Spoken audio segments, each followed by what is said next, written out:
Good morning, students. Today we are going to understand the lesson number 7 of your exercise book, and the name of the chapter is nervous system. So as we have already studied the introductory part of the nervous system, in our today's class I am going to make you understand about the different aspects of nervous system. The first topic that I am going to make you aware, that is called the need of the nervous system. What is the nervous system consist of, and structure of the brain.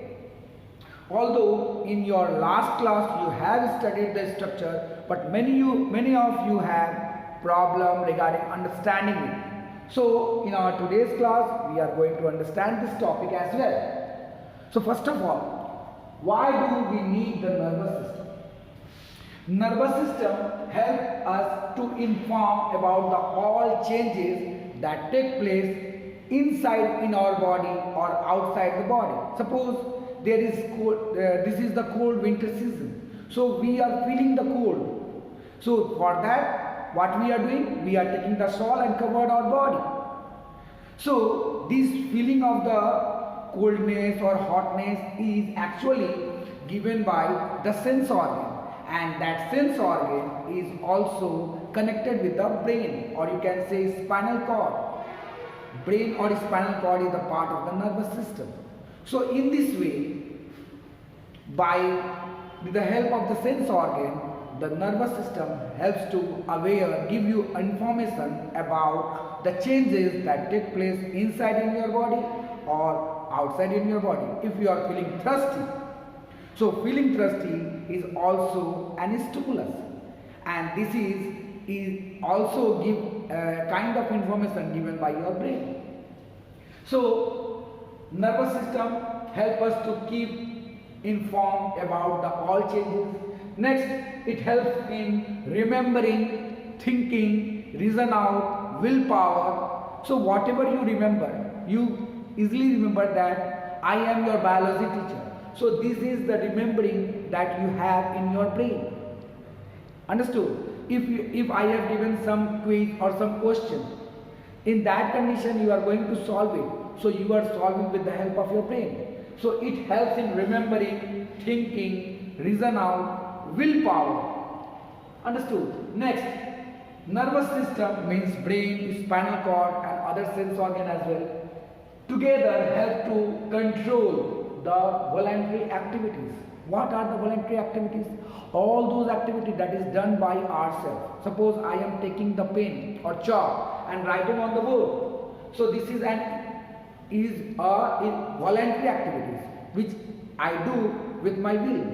So whatever we do with our will is called voluntary activities, and that is controlled by brain. Obviously, there are so many internal organs that cannot directly controlled by ourselves, like heart, like kidney, like liver, like digestive system, like peristaltic movement.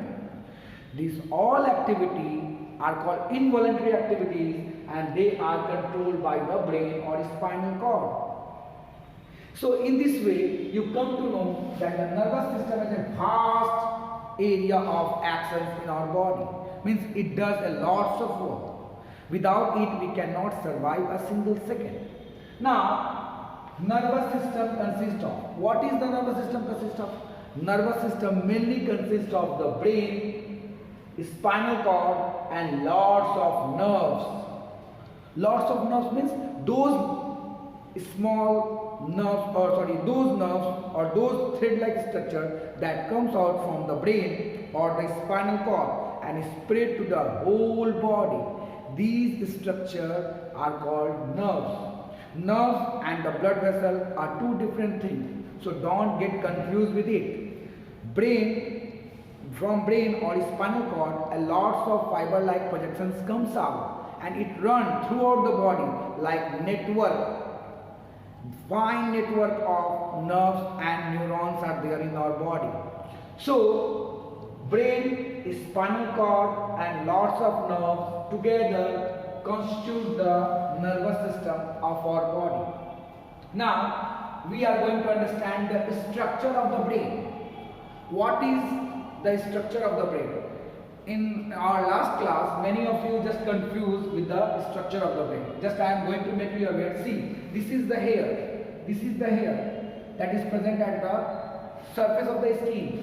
So, first layer is the hair. Second layer is skin. Just beneath the skin, there is a bony socket or bony structure. That bony structure helps to protect the brain from any kind of shock. So that bony structure is called skull, means it is made up of bone, or it is also called brain box. Brain box. Next to the skull there is a thin membrane, and this thin membrane is called meninges. This is the brain, and this brain is protected by a thin membrane, and this thin membrane is called meninges. And this meninges is actually made up of 3 layers. The upper layer is called dura mater.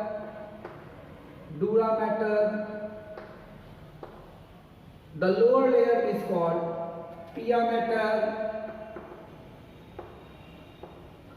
and there is a wave-like structure at the middle, and this layer is called arachnoid. So in this way you come to know that there are totally 3 layers in the meninges. So meninges, as usual we see, it is a single layer, but actually it is made up of 3 delicate membrane.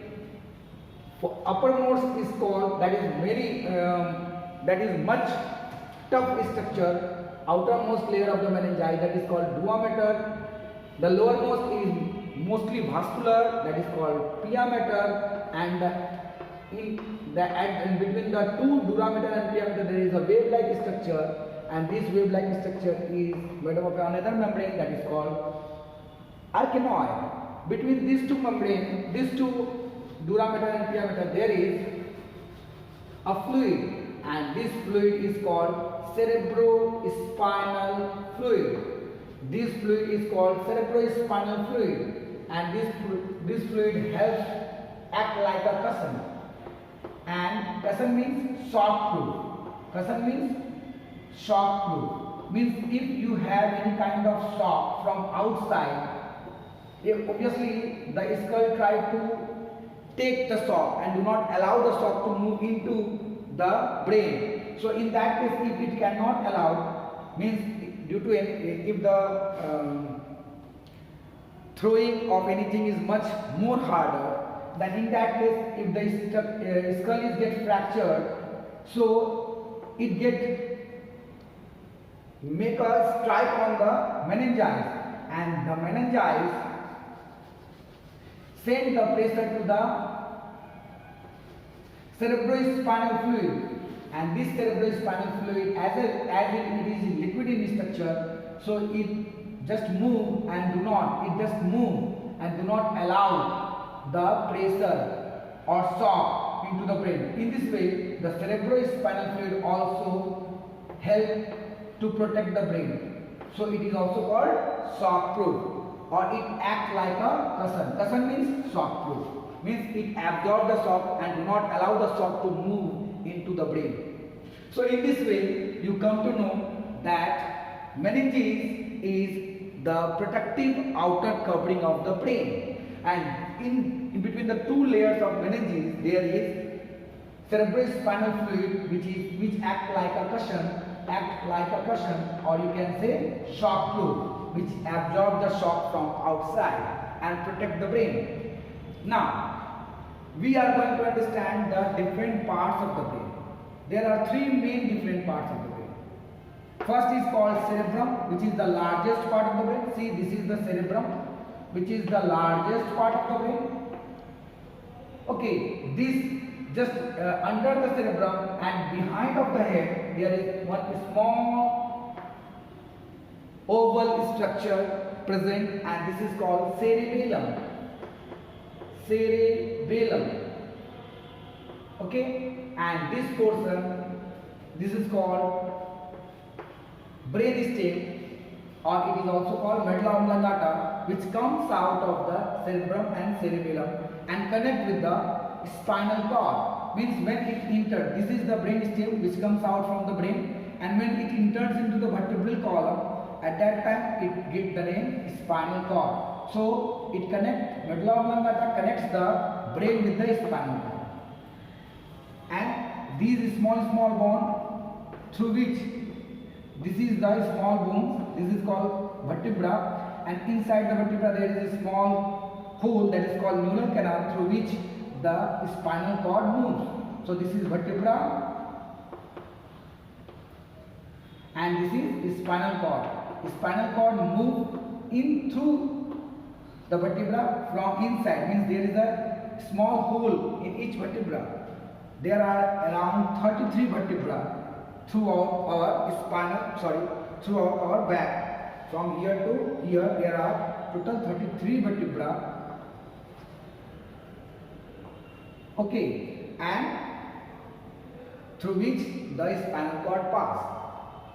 So as a whole, we come to know that nervous system is very much important part of our body, or a system of our body, which control the different organ directly in form of involuntary activities, or it also helps to control the voluntary activities.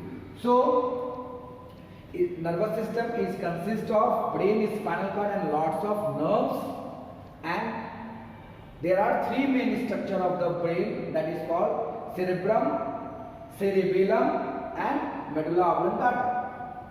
I hope you understood. For today that much. In our next class, I will make you aware about the structure of cerebrum and cerebellum, and also I will discuss about the functions of cerebrum, cerebellum and medulla oblongata. For today that much. Okay, bye bye.